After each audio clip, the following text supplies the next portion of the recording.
Remind you, this is 1994. Voting rights and the law protecting those rights were one of the few areas to emerge largely intact following the Reagan-Bush onslaught.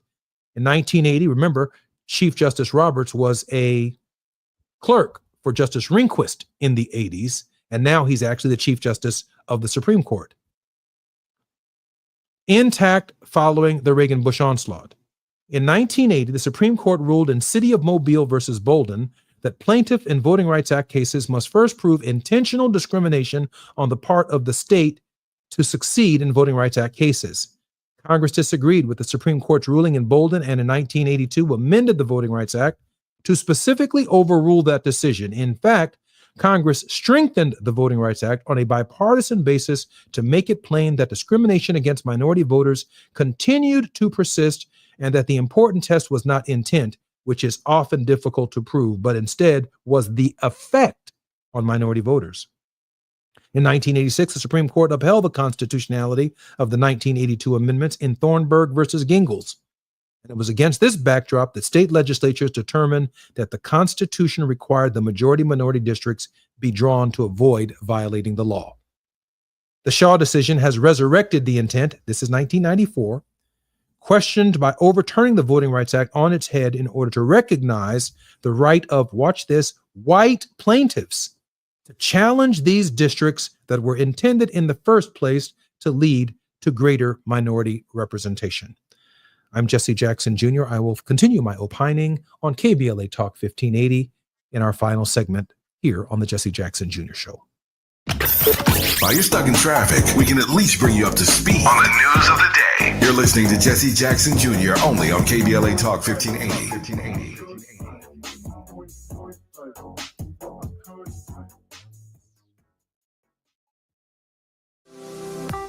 It's never too early to start talking about money in realistic ways with your kids. JP Morgan Chase navigates how to educate your kids now about creating long-lasting, healthy money habits. Whether your kids are in elementary school, high school, or college, now is a great time to start a conversation about ways to create healthy money habits as they grow, ultimately benefiting their financial future. Talking about money in a realistic way to support your kids' lifestyle and dreams, your first banking account geared towards high school or college. It's never too early. Explaining the basics, what you earn and what you spend, building financial confidence starts with getting organized. Learning and practicing vital money skills now will stay with them for life. Tools they will have to stay on top of their finances and achieve their goals. This segment is sponsored by JP Morgan Chase.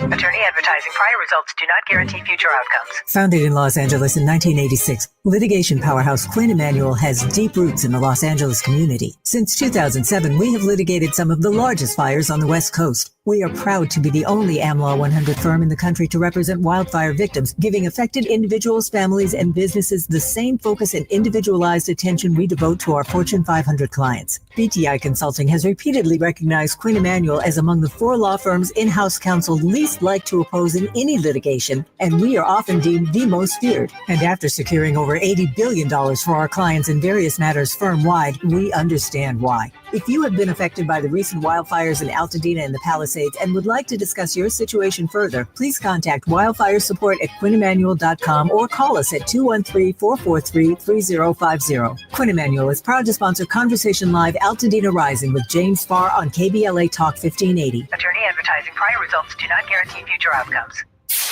KBLA Talk 1580. We've got a lot to talk about. KBLA Talk 1580, connecting you with services and solutions. LA County's new Justice Care and Opportunities Department, or JCOD, is here to support justice-involved individuals and their families. The JCOD Support Center is now taking calls at 1-833-LACJCOD. That's 1-833-522-5263. Available 7 days a week from 6 a.m. to 11 p.m., the Support Center is your one-stop one-stop shop for re-entry issues and court support. They offer court reminders, connections to local services, transportation assistance for housing, court appearances, and childcare. The JCOD hotline provides personalized help to connect you with services that you need. And don't forget to check out justiceconnect.org for more information. Remember, it's free and available every day at 1-833-522-5263. This is a community call to action from KBLA Talk 1580. Why'd I go to the doctor? My heart would race just taking my son to practice. It didn't feel right. So I got checked out. Turns out I have atrial fibrillation, which increases the risk of stroke about 5 times. Symptoms like irregular heartbeat, heart racing, chest pain, shortness of breath, fatigue, or lightheadedness can come and go. But if it's AFib, the risk of stroke remains. If you have symptoms, contact a doctor. I'm so glad I did. Visit notimetowait.com. Sponsored by Bristol-Myers Squibb and Pfizer. Small businesses are the heart of America. But you don't have to go it alone.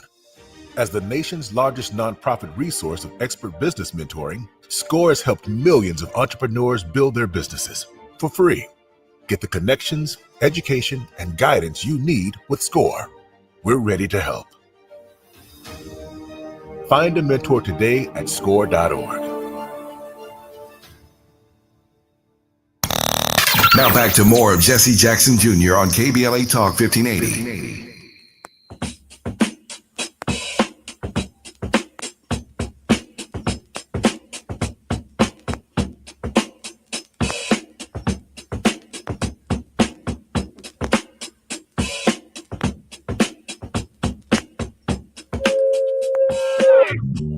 I'm Jesse Jackson Jr. Welcome forward to the Jesse Jackson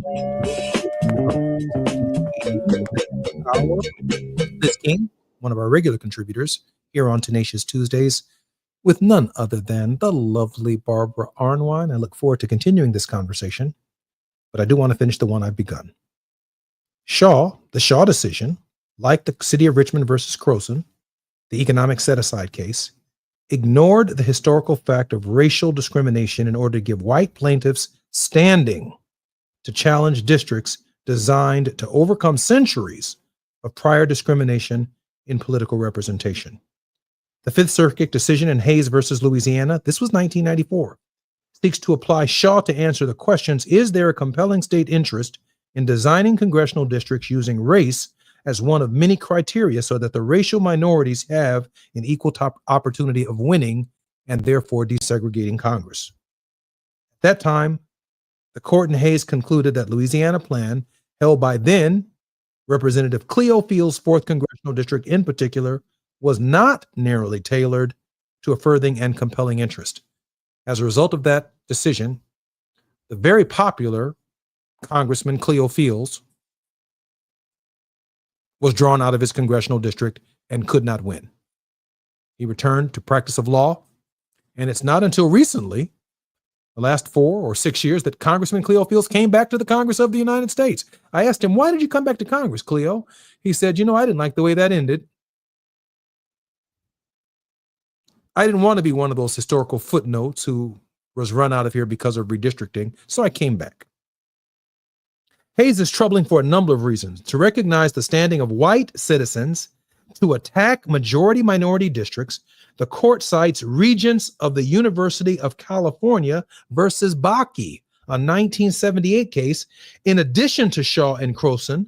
Thus, the fact of a colorblind constitution and country has been elevated at that time by Hayes to strike down the Louisiana plan. The Hayes court relied on the 1964 decision, Wright versus Rockefeller, decided before the Voting Rights Act of 1965, to define a racially gerrymandered district and plan as one that intentionally draws one or more districts along racial lines or otherwise segregate citizens into voting districts based on race. The court also cites Bolden in support of this point. The Hayes court seems to have ignored the fact that the 1982 amendments overturned Bolden. The only citation the court makes to those amendments is to assert that Section 2 expressly declares that proportional representation is not required. Now, this is 1994. And what they've been trying to do since then hasn't changed. Who wrote most of these decisions? Chief Justice William Rehnquist during the Reagan era. Who was his chief law clerk? Attorney John Roberts. Who's John Roberts today? The Chief Justice of the Supreme Court. And who wants to come after the Voting Rights Act 1965? The second African-American male to ever serve on the Supreme Court, the complete ideological opposite of Thurgood Marshall, who was the first African-American on the court, who largely influenced the legal work of Ruth Bader Ginsburg, who was a champion of women on the court. So here very quickly are the political implications. It's important to understand the legal rationale underlying the tax on majority-minority districts because these cases are really being argued on political, not constitutional grounds. Across the nation, we see Black leadership under serious attack. Even the recent defeats of minority candidates in urban areas like Chicago, Los Angeles, New York, again, this is 1994, should have been seen in this context. The all-out assault at that time on Lani Guinier by the far right and her abandonment by the administration and Democratic senators fully, that's not bad, Democratic senators, maybe that wasn't a faux pas, Democratic senators, further underscores this assault. What is even more troubling is that African-American voters do not seem to comprehend what is at stake in these cases attacking majority-minority districts, or the consequences of not voting in important elections. Black voter turnout was significantly down in Los Angeles mayor's race, which occurred only 6 weeks after the worst riots at that time in the country, 1994. That would have had to have been Rodney King. It was also down at that time in Chicago and New York and New Jersey's governor's races. The African-American residents who were interviewed by the media in the 12th CD of North Carolina had not particularly been upset by the challenge to then Congressman Mel Rotz's district because they agreed it was funny shaped. Because the district was funny shaped. The district is funny shaped because in every city in America, there is a Black side of town. It's called racial segregation. So to give Blacks or Hispanics an equal opportunity of getting to Congress so they can argue for their constituents, yes, our districts are going to be what? Funny shaped. Because white people can float between being a Democrat one day and a Republican the next day, be mad as hell at who they are today and be the other party tomorrow. And so they can jump back and forth across lines. Black folks can't. We just can't jump across that MAGA line. We just have to stay kind of bundled up wherever we are and hope somebody speaks for us. And we hope that the person we send to Congress has some knowledge of history. So not only can they fight for the interests that we have in our districts, which by and large are the same economic interests that most MAGA supporters have, at least the vast majority of them, like Medicare, they like Medicaid, they want good jobs, they want a decent future for their children. We share the same values. We're just caught up in some political rhetoric. I'm from up here, you from down there, you're Black, I'm always a racial conversation and never gets to this basic subject matter that we don't have fresh water going through our pipes that hasn't been changed by a nation that boasts billions of dollars in military spending but can't find enough money to fix our pipes. In our neighborhoods, our main lines have lead poisoning in them. And none of us want our children to drink the water. Can we come together on that? Can we come together that we're all losing jobs to artificial intelligence at the same time? That the Constitution wasn't written for a robot? It was written for us. And since the Constitution under its present structure cannot build better schools, better healthcare, better housing, clean up our own environment, then when, people, will we recognize that the Constitution on these questions are deficient?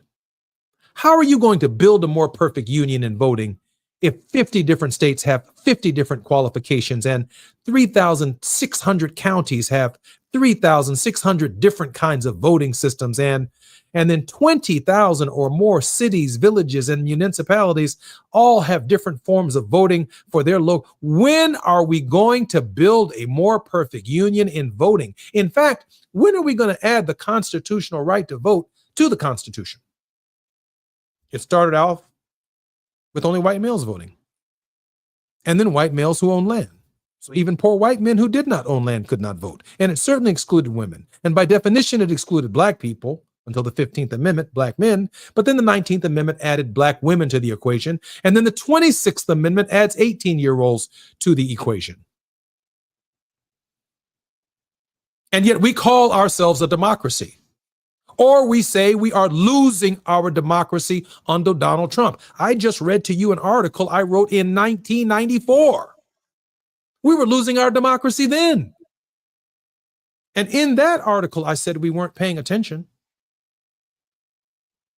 And now the state of Texas wants to redraw in the midterms congressional districts that could very well eliminate Al Green and other members of Congress from the state of Texas. Now, Gavin Newsom wants to redraw his state. And then other states are going to want to redraw their states, trying for political power and ignoring all of our economic needs. I'm Jesse Jackson Jr. You're listening to KBLA Talk 1580 on the Jesse Jackson Jr. Show. When we come forward, Barbara Arnwine and Liz King will join us on Tenacious Tuesdays on the Jesse Jackson Jr. Show. KBLA 1580 Santa Monica. I'm Amber Payton with BIN News Now. Black Los Angeles Mayor Karen Bass says homelessness in Los Angeles County is down for the second year in a row. This is very good news. New data from the LA Homeless Services Authority shows a 4% drop countywide and a 17% drop in the city since 2023. More people are also in shelters, up nearly 5%. Over 72,000 people are still experiencing homelessness across the county. Stevie Wonder is shutting down rumors that he can see. During a show on his European tour, the Motown legend told the crowd he's been blind since shortly after birth and added that his blindness has helped him see people for who they truly are, not by looks or color. And Black Manhattan District Attorney Alvin Bragg says gun violence is down across the borough. Shootings have dropped 43% since last year and 71% since 2021. Homicides are down 46%. Get BIN News Now on demand 24/7 on the iHeartRadio app. Fall enrollment is still open at California Baptist University. Earn your bachelor's, master's, or doctoral degree with flexible on-campus and online programs. Scholarships are still available to help you get started. Apply now at calbaptist.edu. Is this the tackle? This is the KBLA Sports Minute with Ray Richardson. Three HBCU players were chosen in Major League Baseball's two-day draft. The highest selection was Florida A&M catcher Brody Popple, who was taken in the 13th round by the San Francisco Giants. Alabama State had two players drafted, infielder Juan Cruz by the Washington Nationals and catcher Cameron Douglas by the Detroit Tigers. In last month's NBA draft, no HBCU players were selected. The Dodgers will have three players in the starting lineup for tonight's All-Star game: catcher Will Smith, first baseman Freddie Freeman, and designated hitter Shohei Ohtani. Major props to the National Hockey League. The NHL is donating $250,000 to Tennessee State University to help them start a Division I men's hockey program. The first season will be 2026-27. Tennessee State is the first HBCU school to start a hockey program. No debates, no speculation, just the info you need. That's your KBLA Sports Minute. I'm Ray Richardson on KBLA Talk 1580. Well, thank you. Yeah. At KBLA Talk 1580, we're proud to be celebrating 4 years on the air, but we know we could not have made it this far without you. We work hard every single day to curate conversations that will enlighten, encourage, and empower you. So, from all of us at KBLA Talk 1580, a big thank you for your love and support. You don't know how much you mean to me. And by the way, if your smartphone did not update automatically, be sure to download our brand new KBLA 1580 app. We think you'll love all the new features, including new ways to send us photos and video in real time. Whenever news breaks, while we're on the air, it's a new dawn, a new day for KBLA Talk 1580. And we're glad you're on this journey with us. You never turned away, you were right there. Thank you, thank you.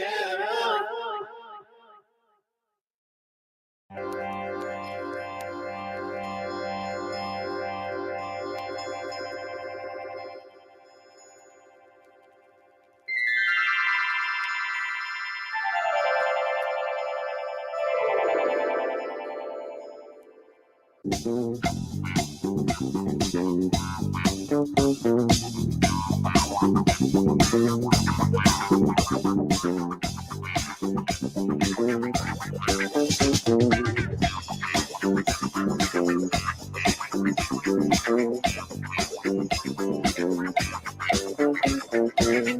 Jesse Jackson Jr. Welcome forward to the Jesse Jackson Jr. Show. In this hour on Tenacious Tuesdays, we welcome our regular contributor, Barbara Arnwine. On the Grind with Barbara Arnwine, president and founder of the Transformative Justice Coalition. She is an internationally renowned for contributions in critical issues, including the passage of the landmark Civil Rights Act of 1991 and the 2006 reauthorization of provisions of the Voting Rights Act. Currently, she also serves as co-chair and facilitator of the National Commission for Voter Justice and Millennial Votes Matters convenings and the Voting Rights Alliance. Barbara, we got so much to talk about today that I just can't go through all of your bio, but wow, Barbara, I'm looking up now. You look absolutely lovely. Oh, listen to you. Folks, he's too much. Yes, thank you, because I am crazy. I very much appreciate you being with us today. Thank also you. Joining us in this hour is Liz King, who serves as Education Equity Senior Program Director for the Leadership Conference on Civil and Human Rights, a position she's held since 2015. The Leadership Conference is a coalition charged by its diverse membership of more than 240 national organizations to promote and protect the civil and human rights of all persons in the United States. Liz, welcome forward to the Jesse Jackson Jr. Show. Thank you so much. It's great to be here, Congressman, and a true honor to share the stage with Barbara Arnwine. This is an intimidating place to be. I appreciate that. I have two subject matters that I want to discuss in this hour, and I know that that, as you know, this first break has about 5 minutes left in it. So I want to start with Barbara, if you don't mind, Liz, on the question of redistricting in the state of Texas. Governor Newsom's response that that the state of California may now, to counter that, consider redrawing congressional district lines, and the incredible spiral that could have an impact on minority and female representation in the Congress of the United States. Barbara Arnwine. Yes. First of all, my life, and it's a third subject, is all about John Lewis, right? And it's all about the fact that on Thursday, we will be having 1,700 John Lewis Good Trouble Lives On events throughout this country and internationally. Fantastic. So so when you want to talk about redistricting and voting rights, you got to start with John Lewis. Absolutely. Because without his presence on that Edmund Pettus Bridge, without his leadership of SNCC, without those people, those 600 brave souls who were attacked viciously by the state troopers on March 7th of 1965, there is no Voting Rights Act. Without the Voting Rights Act, there's no redistricting. Really to talk about as far as where you get into making sure that there's no racial prejudice and racial discrimination in the redistricting process. So I think that, we got to talk about that first. And I really want everybody to know that if you want to be a modern day good troublemaker, you need to go to goodtroubleliveson.org, find an event near you, and be there with us on Thursday. For redistricting, I think that, we got a whole long line for politics that we're going to be watching. We're just starting.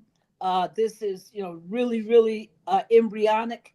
And I think that is, that we can focus on, Texas, but ultimately we have to be very worried about what the Supreme Court has been doing on voting rights. And the fact that they rescheduled the Calais case is something that we really need to worry about.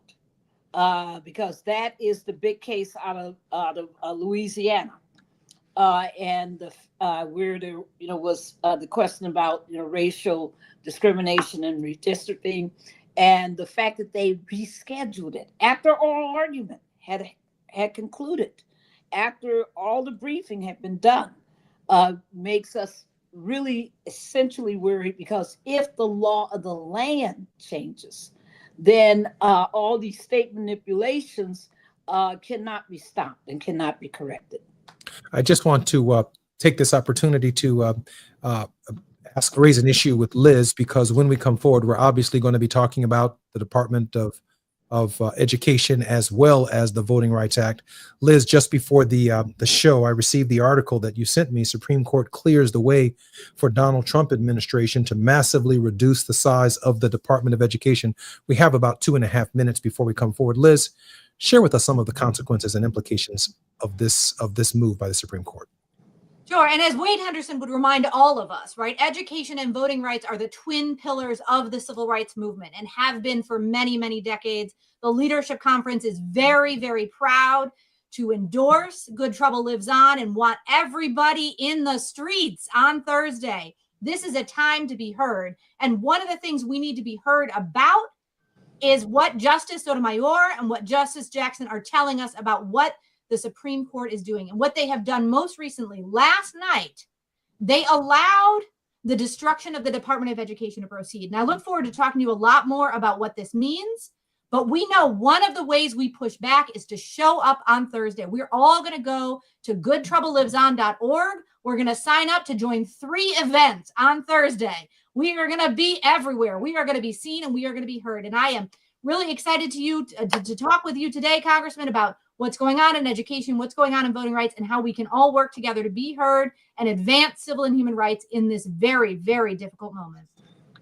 This is Tenacious Tuesdays, and you've just listened to our most tenacious co-hosts and contributors from the Jesse Jackson Jr. Show. Ladies, when we come forward, Wade Henderson refers to it as the 2 pillars of the civil rights movement, the Voting Rights Act of 1965 and the establishment of the Department of Education, 1979, in large measure because state coordination and the desegregation efforts of Brown versus the Board of Education in 1954 required national and federal coordination, just as voting within the states required national and federal coordination because the states, because of racism, because of their history of discriminatory practices, including the handicapped, the disabled, the LGBTQ, those who've been racially disadvantaged, they've been left behind because the nation, the issues that matter to us most, we've failed to build a more perfect union. I'm Jesse Jackson Jr. When we come forward, Dr. Barbara Ornwine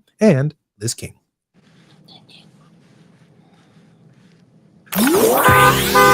It's afternoon drive time with Jesse Jackson Jr.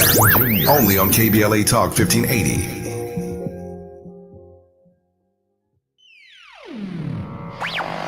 All I need is one mic. With the KBLA Talk 1580 guest editorial, I'm Martin Gordon, chair of the Pasadena Community Coalition. Recently, I listened to a Tavis Smiley show conversation with James Farr. At one point, James said something that caught me off guard, not because it wasn't true, but because it is. Black Altadena is gone. I know it may seem stupid and non-productive, but I stopped in that moment listening to Tavis and James. I broke down and cried. In the back of my mind, I told myself we can bring it back like it was. But James Farr's reality check hit me like a ton of bricks. My community is being murdered. I said murdered, not by the Altadena Eaton Canyon fire, but by the people we elect to protect us, and by greedy and gatekeeping nonprofits who cannot see the forest for the trees. For the first time since the fire, I truly feel and understand my wife's inconsolable pain. Because I'm struggling to find a path to recovery and at least some form of normalcy. My community is crumbling right in front of my face. Lack of funding to rebuild is slowly destroying us. Many of us can no longer hold out, and developers are gobbling up our property. When I hear voices like Tavis Smiley and James Farr speak truth to power on KBLA Talk 1580, it reminds me that we're not crazy, just unheard. Make no mistake here, KBLA delegation, this is war, and we the people of Black Altadena are losing. It's like waiting for reparation. Not gonna happen, brother. In this new orange man world, no one, no entity is persuaded by right or wrong. There is no consequence for doing the wrong thing and no accolades or support for doing the right thing. Will war-torn Black Altadena survive? Your guess is as good as mine. But what have I got to lose? I'm in my 70s and don't have time to wait. Dr. Martin Luther King Jr. once suggested that riots break out when people have no hope. But there's nothing left to burn down in Altadena. I wish I could say I remain hopeful that my beloved community will rise again like a phoenix from the ashes. I wish I could. With a KBLA Talk 1580 guest editorial, I'm Martin Gordon, chair of the Pasadena Community Coalition. Pasadena Community Coalition at gmail.com. Reach out to me. As always, we welcome your feedback.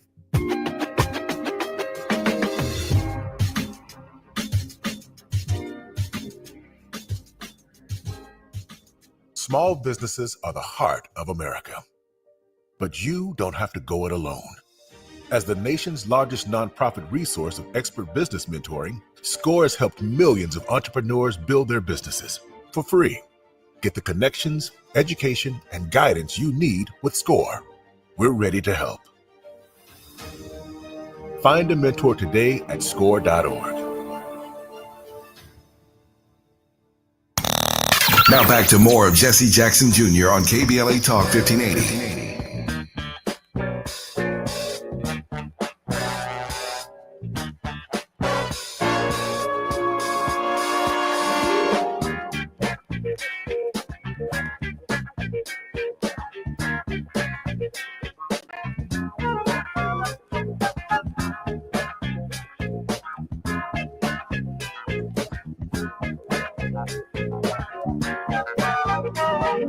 I'm Jesse Jackson Jr. Welcome forward to the Jesse Jackson Jr. Show on KBLA Talk 1580. Barbara Arnwine is the president and founder of the Transformative Justice Coalition. She is an expert in the Voting Rights Act and all issues relating to the Voting Rights Act and many more issues.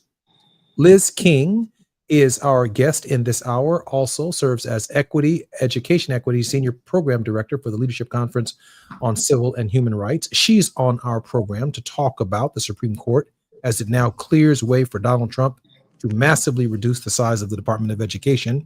But I cannot resist this opportunity to say exactly what I'm going to say. Liz, you're here to talk about education, but the sorority, the fraternity that we have in the civil rights community, the human rights community, is you are capable of sharing with us your thoughts on the Voting Rights Act, and Barbara Arnwine is capable of sharing with us her thoughts on what's happening to education. So I'm going to mix it up here, Liz. Your thoughts on the redistricting plan, the Voting Rights Act, and all that Wade Henderson has spent a significant part of his life fighting to fix. Right. I mean, first, we need to be reminded what is happening here is a concerted effort to prevent the people's voice from being heard.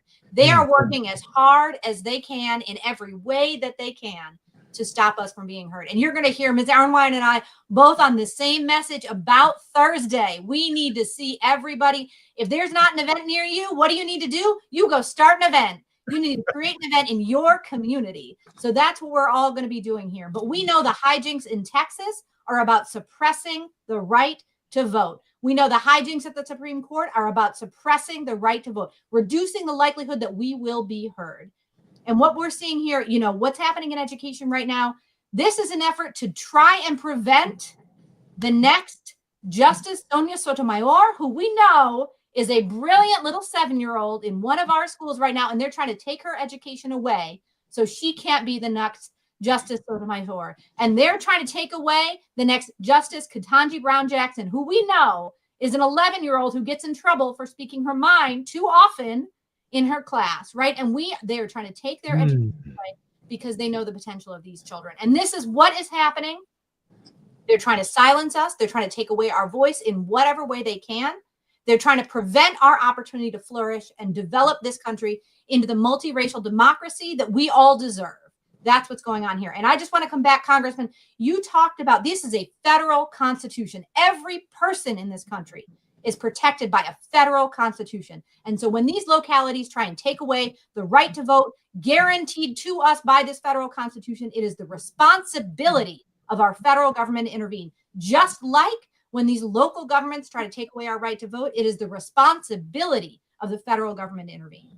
Liz, I want to thank you for taking us all the way to the classroom of an 11-year-old, future Sotomayor and future Ketanji Brown Jackson, who needs this education by the time a president of the United States appoints them to the Supreme Court so that they may act, offer majority opinions, and offer dissents that are consistent with everything that you just said. Thank you for that. Attorney Arnwine? Yes, thank you so much, Liz. That was brilliantly stated. And for Thursday, everybody, if you want to be part of an event and there's nothing close by and nothing happening, don't forget there's the national broadcast that night. On Thursday night, there's a national broadcast. You can go to the Transformative Justice Coalition's Facebook page or to our YouTube channel and watch it for free. And we got all these amazing speakers and singers and performers. It should be an incredible program from 7 o'clock until 8:15 Central Time. So on the West Coast, you know what that means. That is 4 o'clock. That's 4 o'clock your time. No, I'm sorry, that's 5 o'clock your time. And for those of us here on the East Coast, that is 8 o'clock p.m. your time. So let's do this. But Liz, one thing you said that I want to remind everybody is two things to consider. One, this current president said what? That he loves who? The undereducated. That's who he loves. And secondly, you should remember that the Brown versus Board of Education case talked about the significance, the fundamental power of education to be a citizen. That you can't really be a citizen, a full citizen, in this country without an education of substance. So when I hear these proposals right now, talking about they're going to get rid of loans, student loans, period. Some of these proposals is all an attempt to dummy down the American populace because an unaware population can be oppressed and can be silenced and can be told the wrong things. But an educated populace that knows their constitutional rights, that understands as a citizen they have the right to stand up, insist on those rights, that can hold a president accountable, that he doesn't have an imperial presidency, that he is accountable to the people. When you have that kind of an educated mass, then you have problems. Just a quick thing. Today we did a radio show, my radio show, and we had young people on it. Every single one of them talked about how they learned about John Lewis in class. In class. Somebody taught them. So think about all of these efforts now to ban Black history, to ban Black books, and to ban even John Lewis's books, Dr. King's books, Rosa Parks' story, all of this. That is, part of the threat. And I don't want, that freedom to learn to get lost either. So we really, really, really need to understand that the Department of Education is so. I think I just lost Barbara for some reason. Barbara, hold on one second, please. Liz, are you still with me? I'm here. Okay, I've got to check on Barbara's sound for a second. When I was listening to Barbara give her brilliant analysis alongside yours, my mind went immediately back not only to Brown versus the Board of Education, 1954, which overturned the principle of separate and unequal from Plessy versus Ferguson in 1896 and replaced it with the principle of the 14th Amendment, equal protection of the laws. Listening to both of you today, I started thinking about the Brown case in 1955. All deliberate speed. Yes. Is a phrase from the Supreme Court's 1955 decision in Brown, which mandated that desegregation of public schools.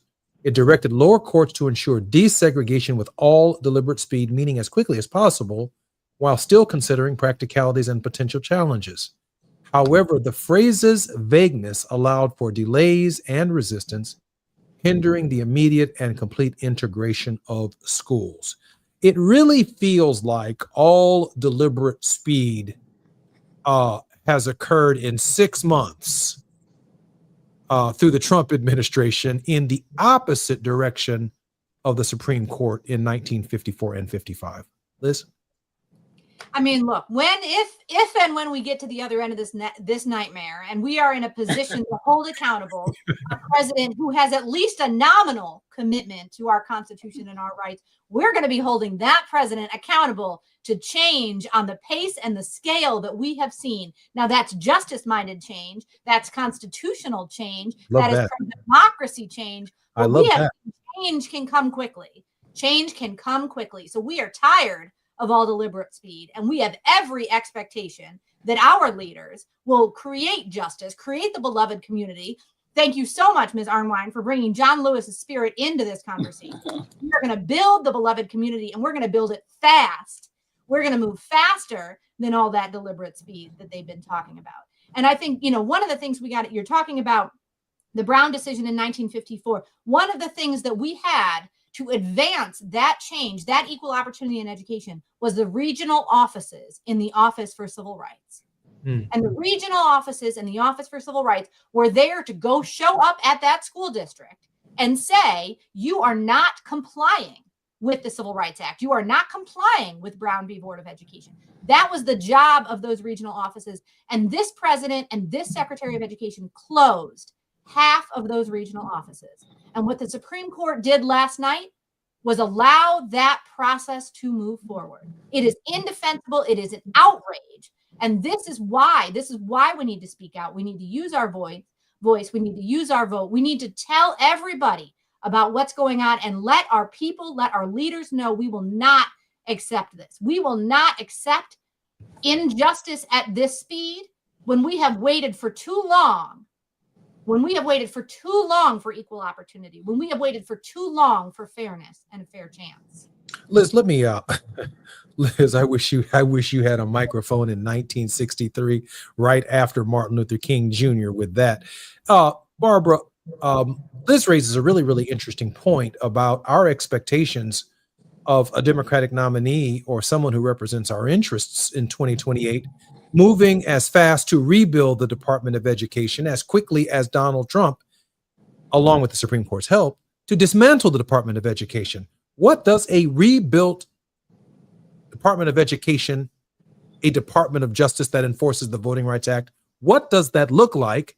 And why haven't we heard or seen 200 draft executive orders for someone who's running to be president to take advantage of the extraordinary latitude that the court has given Donald Trump to swing it back in our direction? Barbara? Yes. I think it's so important for all Americans to step forth right now and say that I understand that we are in an era where personal responsibility in coming out and protesting and personal responsibility and being heard is paramount. There's no doubt in my mind that without our voices being lifted and without us uniting, then we don't get the victory we need. So the victory that we need, folks, is for us to be thinking about that something called the vote, and about how do we make sure that in this year, in November, in Virginia and in New Jersey, that there's a strong voter turnout and support in voter education. And so voter education is so key. The same for 2026. I mean, if you're not thinking about 2026 right now, if you're upset about everything that's happening and 2026 isn't on your agenda, then you're not thinking about solutions. And so holding people accountable, going to those town hall meetings, being heard, but coming out into these streets, because as I've said on the show before, until the American public is organized and rises up, these people will try to get away with everything. I mean, think about the cynicism of the Medicaid Act, that the Medicaid cuts that they've made, that they don't go into effect until when? The week after the midterms are over. That's vicious. That kind of cynicism, that kind of playing on people's emotions and lack of knowledge is evil. So we have to say right now that we're going to educate ourselves like we never did. I've been educating myself. I've been reading everything I can about the Third Reich, everything I can about authoritarianism, everything I can about racial fascism, everything I can, because you can't fight a thing that you don't even recognize. You're just shadow boxing otherwise. But if you want to hit a target, then you got to know what the target is and what it looks like and how you can really defeat it. And right now, our self-education to make sure that we understand this moment that we're in is the most important thing that any of us can do. That's why I need you in those streets on Thursday. That's why we want to see you out there, because you're going to be connecting with other people who are doing just what you're doing. They're opposing Rome and they're fighting for justice. Two of the most brilliant minds in America today, policy wonks and people who are paying attention to the details that affect our lives. Liz King and Barbara Arnwine are our very special guest on KBLA Talk 1580 on the Jesse Jackson Jr. Show. I'm Jesse Jackson Jr. When we come forward, more with Liz King and Barbara Arnwine. It's afternoon drive time with Jesse Jackson Jr.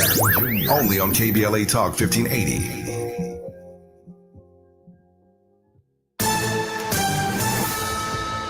I'm Amber Payton with BIN News Now. Eric Freeman, the first Black deputy chief in Grand Rapids, Michigan, fire history, celebrated his retirement on Monday. I was very fortunate to have mentors, African-American people in the department that really brought me up and showed me some things that I needed to do to be successful.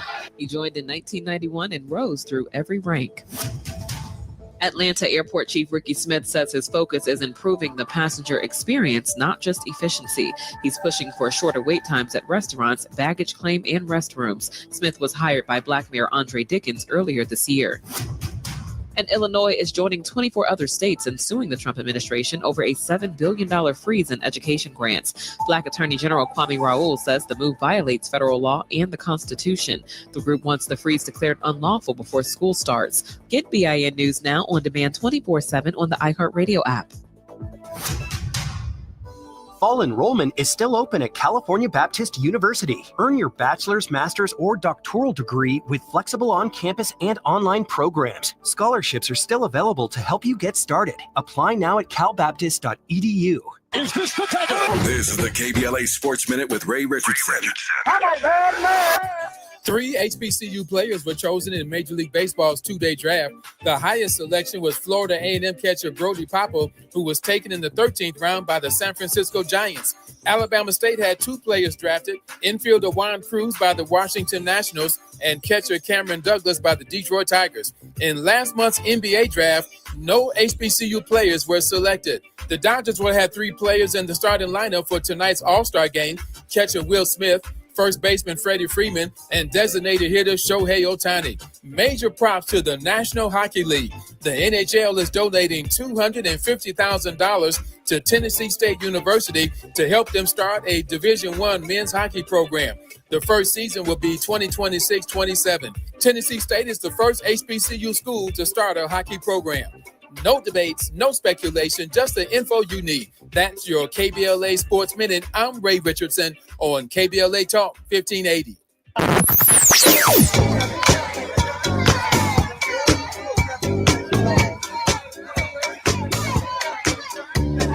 This is KBLA Talk 1580. Talk radio.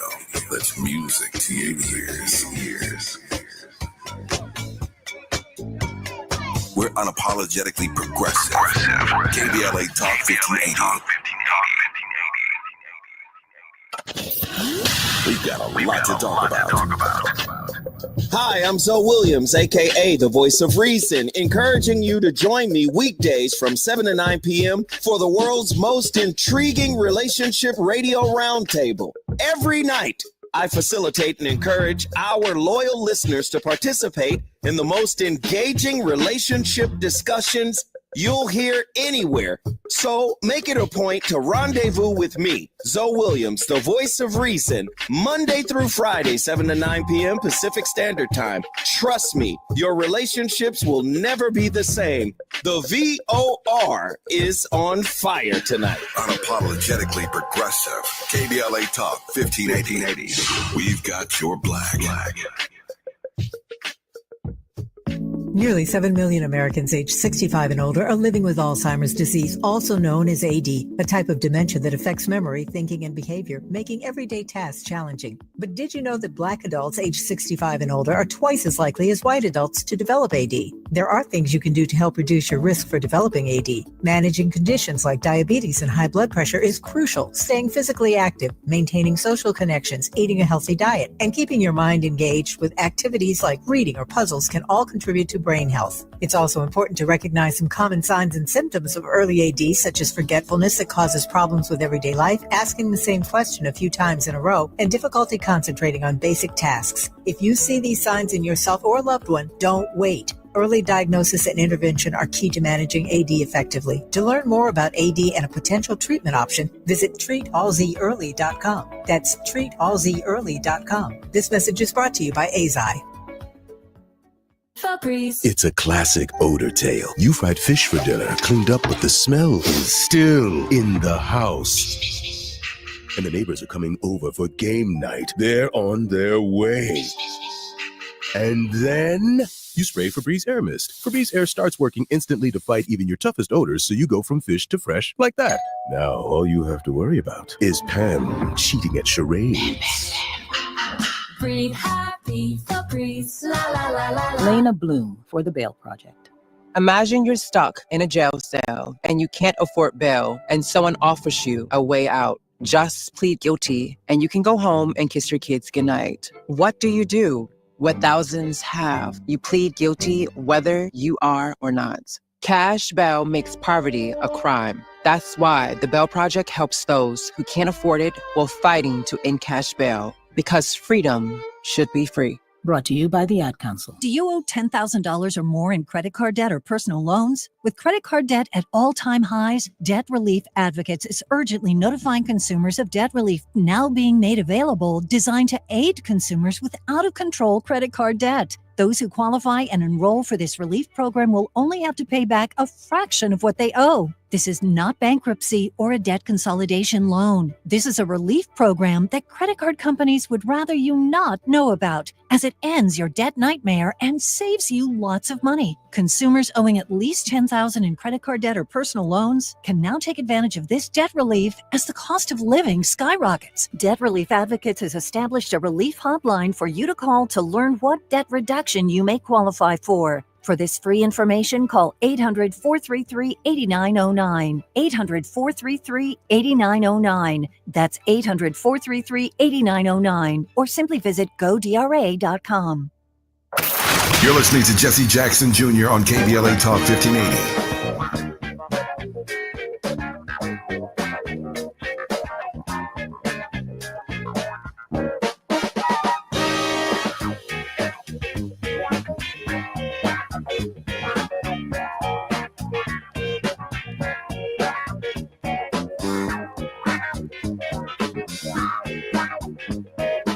I'm Jesse Jackson Jr. Welcome forward to the Jesse Jackson Jr. Show on KBLA Talk 1580. My guests are Barbara Arnwine, president and founder of the Transformative Justice Coalition. She is with us this Tenacious Tuesday, and so is Liz King on Tenacious Tuesday, currently serving as the Education Equity and Senior Program Director for the Leadership Conference on Civil and Human Rights. Ladies, welcome forward to the Jesse Jackson Jr. Show. Thank you. So great to be here. Liz, I have a question for you. My father in 1984 and 88 talked about building a rainbow coalition of people based upon mutual interests that largely centered around red, yellow, brown, black, and white, poor and working class people who find themselves in the same position. I've argued recently that maybe the Rainbow Coalition, in light of what Trump has done, is going to be some kind of Pain Bow Coalition. That is, we're going to have to start organizing people around their pain and what they're going to feel. How soon will these education cuts be felt locally, and who will be affected by them? Yeah, so what happened last night with the Supreme Court and sort of allowing this dismantling to go forward, we've already seen that families that have submitted complaints of discrimination, they have told the Department of Education, my child experienced discrimination. They are not getting a response to their complaint. So that has been going on because all of this mess that's been going on at the Department of Education has been going on for months. So people are already starting to feel that. But there is another action that the Trump administration has taken recently, which is at the beginning of this month, they froze critical education funding that goes directly to schools. Now, this is money for after school. This is money to serve English learners. This is money for enrichment programs. So we're thinking about AP classes. We're thinking about science clubs. We're thinking about all of those supplements that children need in schools to be ready for the 21st century. Now, school starts in a lot of places in a month. We are weeks away from children walking into the school building. There are teachers who have been hired. There are teachers they're going to get ready to start decorating their classrooms. They're going to be welcoming the children back. They're doing all of their lesson planning and getting ready. And so this frozen funding from the Department of Education, that pain is going to be felt really, really soon. We are going to start seeing what happens when schools don't have the resources and supports they need. So we have a lot of children. We are grateful in this country. We have children who come from all over the world to the United States. And we have children in this country who were born in this country, but did not have the opportunity to learn English at home. So they are U.S. citizens who come into school, bringing their home language with them. And they deserve access and support to learn English in school. This happens all the time, right? It helps to make our schools better for everyone. And what the Trump administration is trying to do is take away those supports. They're trying to shrink the pie. There will be less resources available for everybody. And this upcoming school year, we're going to see a school year where there is less of a federal backstop, where there is less enforcement of our civil rights, and there is less funding available to meet the needs of children. And it's going to be a rough school year. It's going to be a rough school year. You know, Barbara, I want to add to that that there are also going to be disappearing classmates because the federal government might not be funding the disabled and funding after-school programs or breakfast programs or lunch programs or after-school meal programs as a result of these cuts and these grant cuts.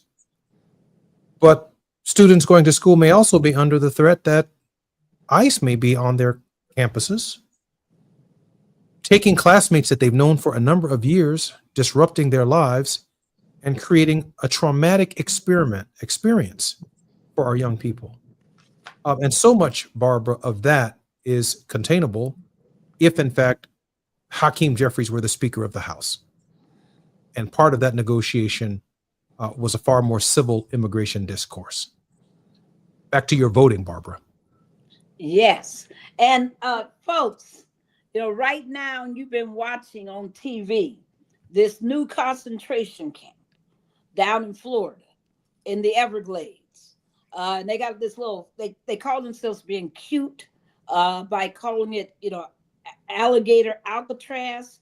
But folks, know the history about alligators in Florida, the racial history about threatening Black folks with feeding their bodies to alligators, their babies to alligators, all these ugly memes. And before you had electronic media, they had all these stereotypes and all these other pictures that they would, postcards that they would send around showing Black babies being fed to alligators.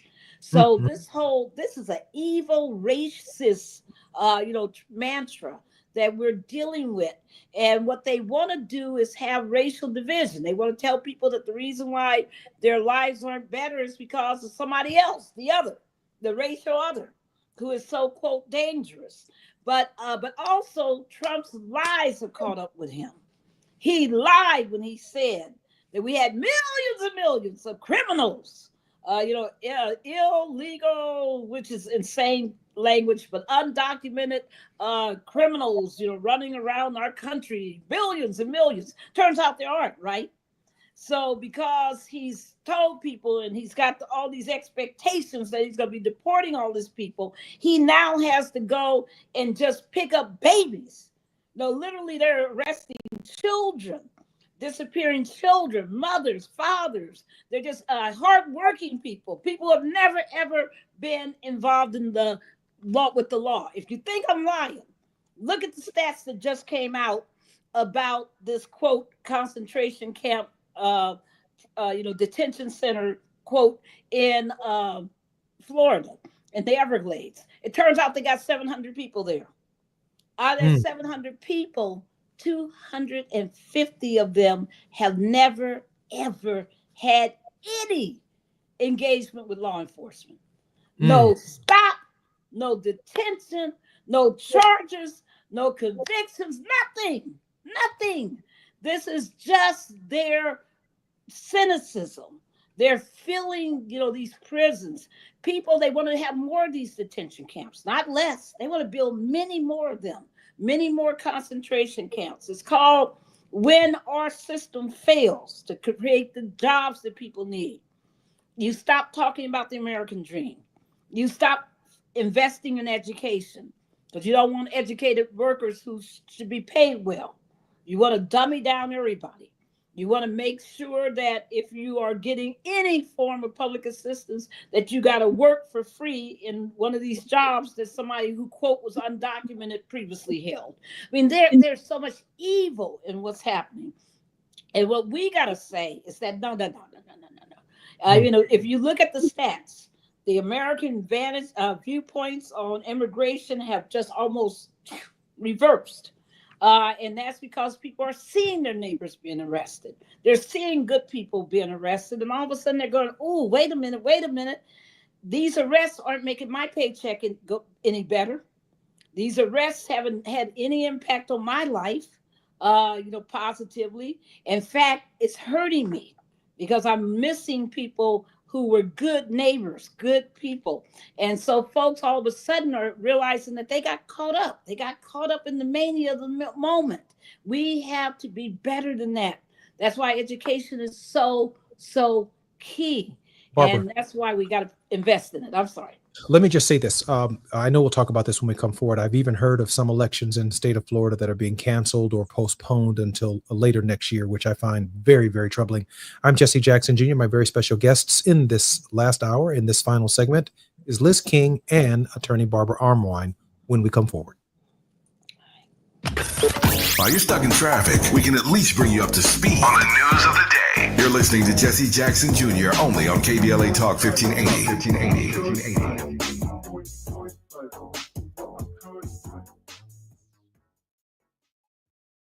Hello, family. This is Dr. Rosa Milligan, self-appointed mayor of South Central LA. I'm sounding the alarm. AI, artificial intelligence, is not coming. It's already here. Join me with a powerful Zoom seminar that will teach you how to use AI for your personal and business use. Go to mytechacademy.net or call 213-878-4742. Let's be real. Too many black businesses missed out on COVID PPP loans because they weren't tech ready. We can't afford to be left behind again. This time, we must lead. Register today at mytechacademy.net or call 213-878-4742. You know me, Dr. Rosa, trusted voice of the people, 50 years fighting for literacy, technology, and living trust education. And now I got your back on AI. Go to mytechacademy.net or call 213-878-4742. Your future is calling. Answer. Cashback is not available on gas in New Jersey and Wisconsin. Hey, good morning. You're heading to the airport, right? Yep. Thanks for checking. I like the car. How long have you been a rideshare driver? About 3 years now. I really enjoy it. Isn't it hard to make money these days with the price of gas being so high? Not for me. I use Upside, the free app that gives you cash back for every gallon of gas you buy. Wait a minute. Are you saying you actually get real money back when you get gas with the Upside app? Yep, I get real cash back every time I get gas. Does that actually add up to anything? I'll make around $200 to $300. Wow, that's serious extra cash. I'm downloading the Upside app now. Download the the free Upside app now to earn real cash back every time you buy gas. Use promo code TAXI for an extra 25 cents a gallon bonus on your first tank. You can cash out anytime right to your bank account, PayPal, or a gift card for Amazon and other brands. Just download the free Upside app and use promo code TAXI for a 25 cents a gallon bonus on your first tank. That's code TAXI. Hey man, hey, what's up, bro? What's the station you listening to? Oh man, you don't know? That's Talk Radio, KBLA 1580 AM. Check it out. 1580 KBLA AM. 1580 Talk Radio. Progressive. At KBLA Talk 1580, we're celebrating our 4th anniversary, and this track right here is the gift one of our devoted listeners presented to us. Where you get some information, get a true education to know. Ooh, yeah. 1580. How cool is that? Having a member of our KBLA delegation write us a song. Stop it! Our listeners love us, and there ain't nothing we can do about it. Wouldn't want to. Thanks to Cardell and everybody else for turning on KBLA Talk 1580. We love you right black. KBLA 1580 Talk Radio. Talk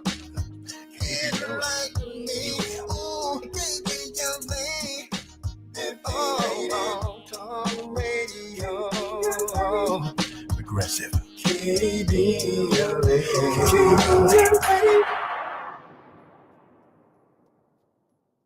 Paul's new drone startup just lost its most genius computer scientist. We just lost our best genius to some new genius who's got a genius new idea.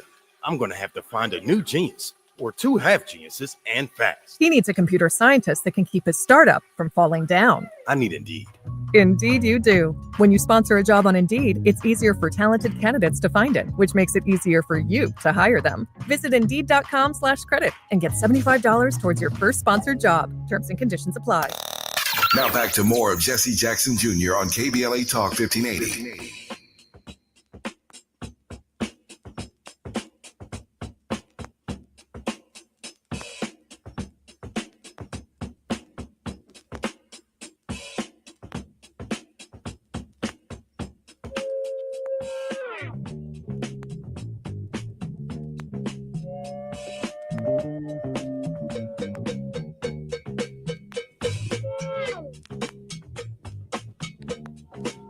I'm Jesse Jackson Jr. Welcome forward to the Jesse Jackson Jr. Show. My very special guests in this hour has included Liz King, who prior to joining the Leadership Conference on Civil Rights served as a senior policy associate for the education at the Children's Defense Fund and the legislative director for Congressman Chaka Fattah, a great member who I had the privilege of serving with.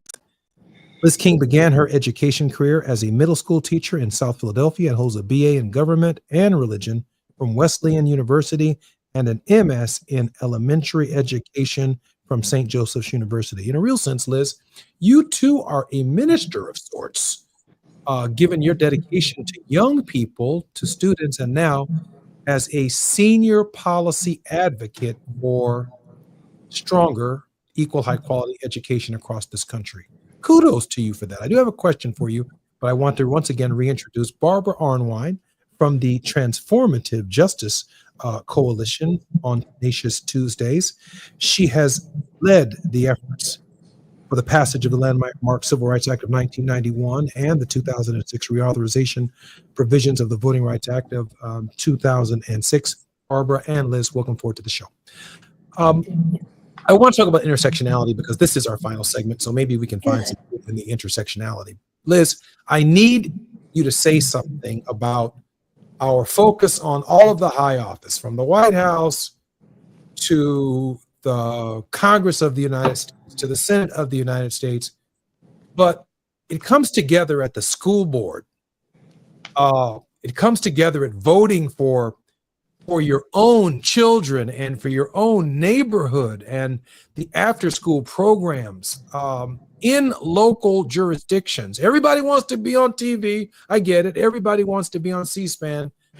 But are we sensing in this cycle a desire, like Ralph Reed and the Christian Coalition did in the 90s, to engage at the level of the school board? And that requires, to Barbara Arnwine's point, voting and running. Liz? Yeah, absolutely. I mean, these decisions, we had a great opportunity working with the NAACP to organize a letter that included 240 state legislators opposing the destruction of the Department of Education. Because, you've talked about this. They're saying, hey, we're doing this. We're returning it to the states. We're returning it to, but we know there are state and local elected officials who don't want this. They need the resources from the federal government. They need the accountability from the federal government to do their jobs too. And so absolutely call your mayor, call your city council person, your county council person. If you don't know who they are, hey, go run for that job. If they don't represent you, that's what I'm talking about. I absolutely. These are local decisions that are going to affect everybody every day. We talked about this big, terrible bill that just passed that's about taking Medicaid away from everybody. When people start losing their home health aides, when they lose access to dental health care, when they lose access to blood pressure screening, when they start losing all of that, I mean, these are decisions that happen at the local level. We need every leader. We need every faith leader. We need every education leader. We need every elected official speaking out. And the way to get them to do that is to hold them accountable. Call your local principal, call your superintendent, and tell them you want to hear your superintendent speaking out on all of this. You want to hear your local official speaking out and speaking for you to the federal government. I mean, that's a huge point. All of this, all politics is local, right? We know that. Yes. We know that to be true. And the other thing I wanted to bring into this conversation, I've been thinking about, when they create these barriers, they call themselves trying to exclude undocumented immigrants. What they do is they create barriers for U.S. citizens whose great-great-grandparents were born in this country. Nobody knows that more than Ms. Arnwine, right? They call themselves trying to protect access to they are making it harder for us to vote. They're making it harder for us to benefit from public programs we're entitled to. They're making it harder for us to enroll in school. All of this is together. We're all in this together. And absolutely, we need to be working together on these changes. Barbara, one of my dad's favorite quotes, at least for me, has been, if you run, you might lose. If you don't run, you're guaranteed to lose. Right. And that brings us, Barbara, right to your efforts this coming Thursday on John Lewis and the right to vote. Yes. We need everybody involved. When you asked about locals, you don't get 1,700 events in this country without a whole lot of small towns being involved. I mean, think about it. Thousands, out of these 1,700, the majority are in these small towns. They're in big cities, but they're in these small towns. You got to see me on that national map. I go to goodtroubleliveson.org. You can go there too. Goodtroubleliveson.org. That's where you're going to find where all the events are around the country. And when I go through that map, you got to see me spreading it out to look at these towns I've never heard of before. But people are rising up in these towns. They want to be heard because they know something is terribly wrong in our country. Something is terribly, off track. The more you tell this president, the more this Supreme Court keeps telling him that he's an imperial president and he can do whatever he wants to, the worse he gets. The fact that he's now talking about stripping American citizens of their citizenship, a right he doesn't have, by the way, the right no Constitution gave him, is just absolutely insane. But that's what happens when you become consumed by raw power. The fact that we got school districts talking about the fact that they will not be able to give summer meals to children this summer, and because they're trying to preserve money, expecting these SNAP cuts, and talking about that they won't be able to do breakfasts and other kinds of things that they used to do during the school year. It's horrifying. I mean, you can't learn if your brain isn't fed. if you aren't physically and and you're not in shape to learn, if you're just sitting there hungry, we got to understand the evil of this. They want us to only be for ourselves, only to, when you talked about the pain bowl, only care if it hurts me. But we got to go back to being a citizen. We got to go back to caring about our neighbors. We got to go back to wanting the best for everybody in this country, not this, dog eats cat mentality that's been, that this administration is engendering. Folks, it's time for us to stand up, come up out on Thursday, like John Lewis says, get into good trouble, link arms, be brothers and sisters, learn how to create coalitions of the unexpected, and let's take our nation to the next level, to where it should be. We don't want to go back. We want to go forward. Thank you. Find a mobilization near you at goodtrouble.org. Good Trouble lives on, right, Barbara? Good Trouble lives on.org. Goodtroubleliveson.org. Go to it on your computer, on your phone. And Liz, how can we support the Leadership Conference on Civil Rights very quickly? You can get out in the streets on Thursday, and you can go to goodtroubleliveson.org. You can join us, and you can work together with us on Thursday and every day to be heard, to fight for justice together. Love you, Liz. I want to thank our two very special guests, Barbara Arnwine and Liz King, for their contribution to the Jesse Jackson Jr. Show here on KBLA Talk 1580. Two of the brightest minds in our nation fighting for justice for all Americans. I'm Jesse Jackson Jr. You're listening to the Jesse Jackson Jr. Show. Until tomorrow. Thank you. KBLA 1580 Santa Monica.